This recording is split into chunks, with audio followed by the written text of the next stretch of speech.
Hello guys, magandang hapon po sa lahat. Quick update lang tayo regarding dito sa Sitaw account ko. Nagsimula ako nung April 19 last month. And then ngayon, pang 18 days ko na.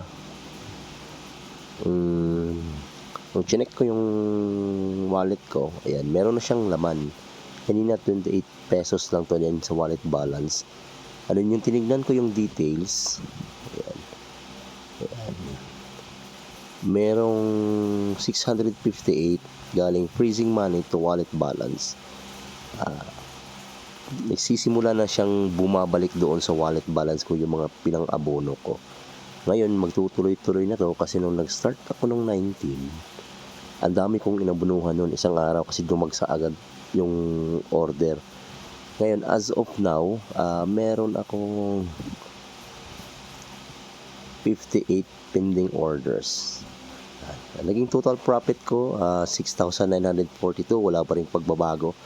And then yung total capital ko sa account na to 99,200 pesos. Ayan. Sa mga bago pa lang dito sa YouTube channel ko, huwag niyo pong kalimutang mag-subscribe para sa mga bagong video ko update dito sa Sitaw account ko. Sa ngayon ang baba pa ng processing rate ko, 12.12%. Anyways, malayo pa naman yung 15, yung evaluation. And then, hindi rin ako dapat mabahala kasi lahat ng mga products na binenta ko is nasa 7% markup lang. Kaya kailangan ko lang ipasa doon isang evaluation lang, either yung 15 o yung katapusan. Yun lamang po yung update sa ngayon.